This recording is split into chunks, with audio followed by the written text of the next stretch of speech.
Professor Martin Olszynski of the University of Calgary has written an ABLAWG post outlining his thoughts on the Allen Inquiry, the public inquiry into anti-Alberta energy campaigns, and the material that he received, including a number of studies, which in total were paid $100,000. It is not pretty, folks.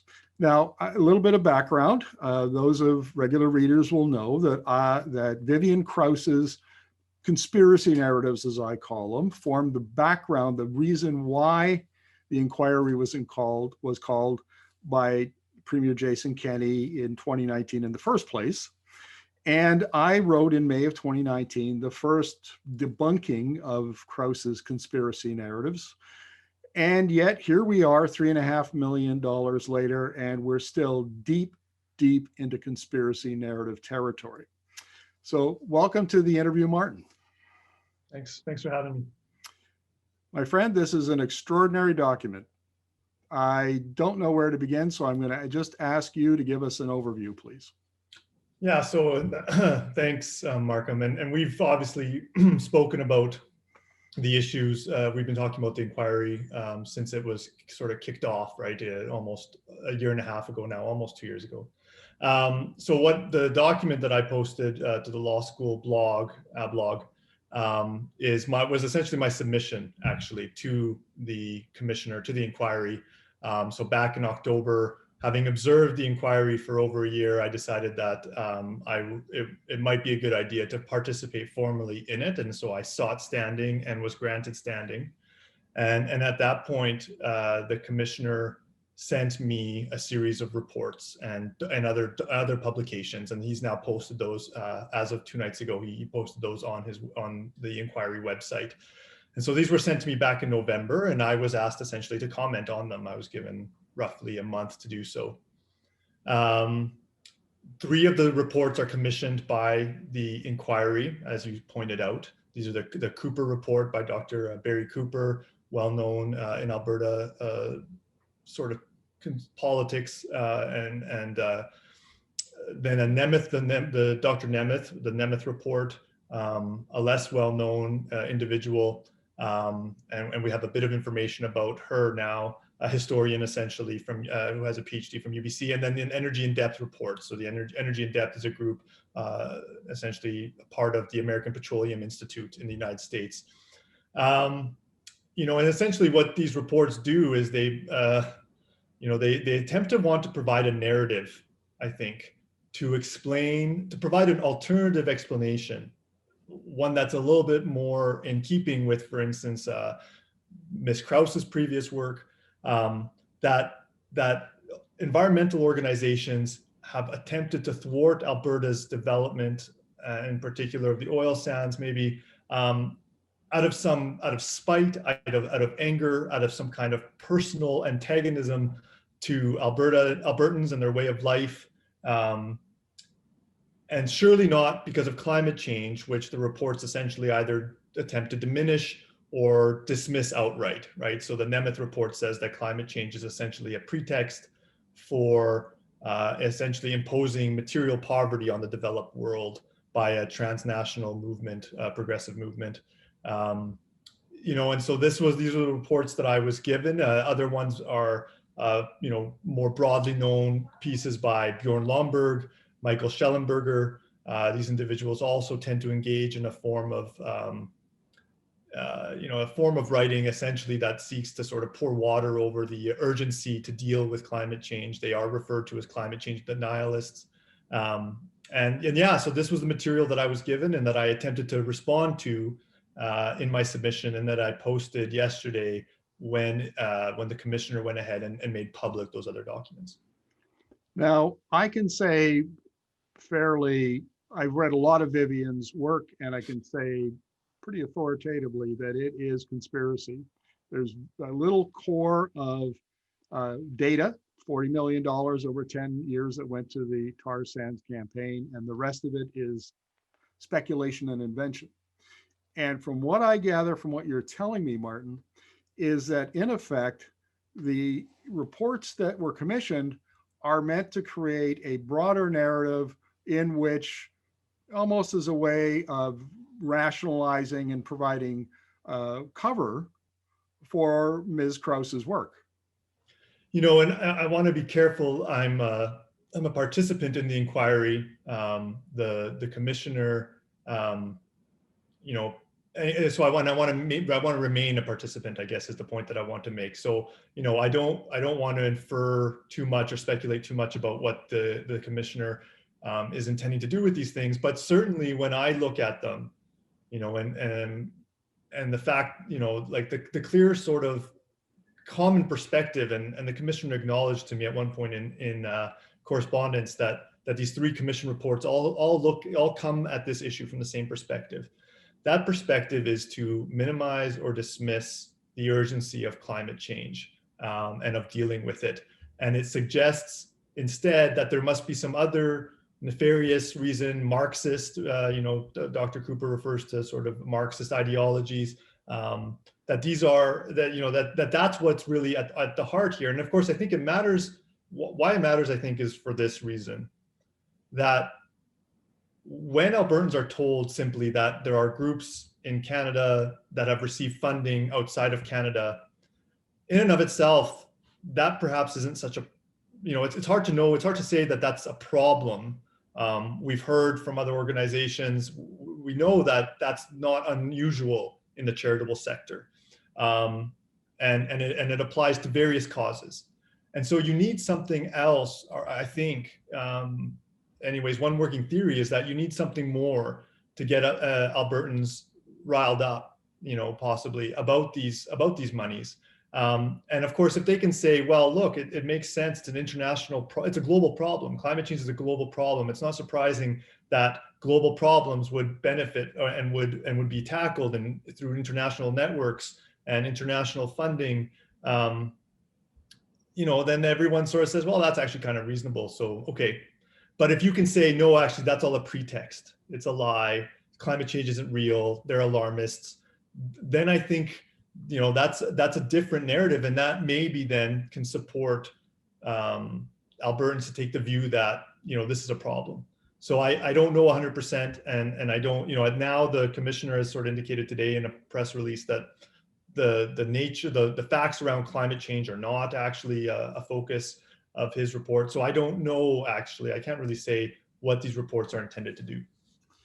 Well, let's take a little bit of a different tact. I will include in the YouTube channel where we post the video, I'll include a link to your ABLAWG post, which then has links to each one of the reports, and viewers can go and read it for themselves, and Yeah. what extraordinary documents they are. But you're a lawyer and you have some expertise around public inquiries. So let's talk about that for a moment, the mechanism of the public inquiries and how that works. And is this rather unusual for a public inquiry to behave like this? So, yeah, I mean, there's no precedent for the nature of this inquiry.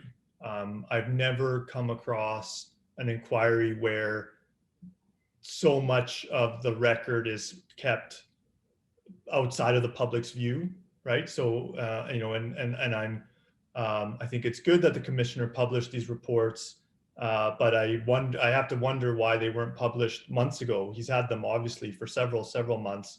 That the fact that they were published 2 weeks before the end is a little bit, you know, 2 weeks before the deadline for the report. It's a bit, and in that context, when publishing them, he indicates that phase for which people can seek participant standing is closed. Is a little bit disconcerting. He has, in his rules of procedure, reserved to himself the right to essentially slice and dice the public record, essentially as he sees fit. That is also concerning. You know, and that's why, in fact, I think a lot of the groups that we would expect to have participated in this inquiry chose not to do so, because there's a strong informational asymmetry baked into the rules of procedure and practice for the inquiry. And so, you know, and then we don't know who he, you know, and just to give it a context, like in the Crevier inquiry into the blood scandals in the 90s, for instance, like everything was disclosed to all the parties all the time. There was full transparency, who the commissioner was talking to in that case, who, what the evidence was, all of those things. Here, we know there's an interim report that was submitted to the cabinet back in January. No one's seen it. We know that the commissioner has had interviews. He's had all kinds of reports in the first phase. None of that then becomes part of the public record in his view until he decides it is. So he's had all these conversations. We don't really know with who. Now we have this chunk of stuff, but who knows? Like there still is, of course, presumably all of the hard data around around funding. Presumably that all exists somewhere too within the inquiry sort of like data set. We haven't seen any of that. Well, this just keeps getting curiouser and curiouser. Are there any other anomalies in the running of this public inquiry that Albertans should be concerned about? It's not as if they don't have enough to be concerned about already.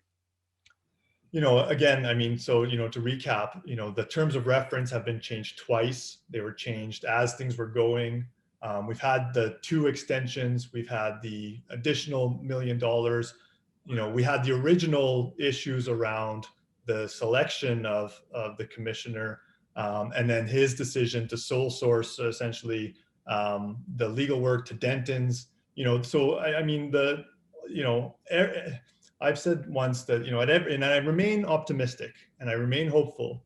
I'm a big I guess I have a lot of hope in the rule of law, and this inquiry is bound by the rule of law, and so there are limits. It's not the same. It's very much in some ways like the Trump situation, in the sense that the President Trump, as he then was or is still now, is able to make all kinds of allegations, but when it came down to making those allegations in court, he lost 60-1, because there are rules in court. You can't make the same sort of unfounded allegations. And so similarly here, I believe that the nature of administrative law and administrative processes, there's still hope that this report will shed some light on this issue.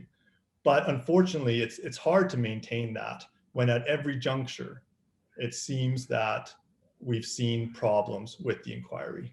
And so we'll have to see how it plays out. Right, but Martin, it seems to me that the inquiry is tasked with upholding the rule of law, and if I'm correct, then it's the very body tasked with upholding the rule of law that has commissioned these very suspect studies and done all of not disclosed information that it should have, on and on and on. So what recourse does anyone have to hold the inquiry to account? Well, ultimately, the commissioner will write a report, and that report, is essentially, if it's irrational, if in fact parties decide that there was a breach of procedural fairness, or if they decide that substantively the conclusions are not supported by the evidence, or the commissioner ignored evidence, then the report can be challenged in law. It can be challenged in a court, right? And the courts will supervise the exercise of the commissioner's power. And of course they will defer, but the report still has to be what we call reasonable. It will have to survive that sort of reasonableness review. And I have to assume that the commissioner has a vested interest in ensuring that his report isn't tossed essentially or quashed by a court subsequently. And so that acts as a sort of, I think, a limit, as a constraint on and then the commissioner's made it very clear in when he posted this stuff yesterday, that this stuff doesn't, or the day before, that it doesn't reflect his views, that he's still writing his report, that he sought a broad sort of perspective. And so I still think we have every reason to assume that substantive rationality will win the day, that the commissioner, and that the commissioner will address some of the concerns that have been raised. For instance, I raised with him very squarely in my submission that, for instance, the fact that he commissioned 3 reports, all of which speak from the same perspective, raises some troubling issues and potentially bias. And so those things are all in front of him now. Other concerns have been raised by eco-justice. It's on him to address them. And I believe, that the legal system and the legal process is there to encourage him to do that. And if he doesn't do that, of course, then those groups and parties, any parties aggrieved, can seek recourse in court, because unlike the Premier and unlike the UCP, Commissioner Allen is bound by rules of procedural fairness and substantive rationality. Well, Martin, I applaud your optimism. Very early in this process, I wrote several pieces of opinion and analysis. My position was that this will be what is colloquially called a kangaroo court. Nothing since then has persuaded me to change my opinion, and I guess now we wait to see the report when it's finally released, and I'll have you back on and we can discuss that in some greater length. Thank you very much for this. You're very welcome.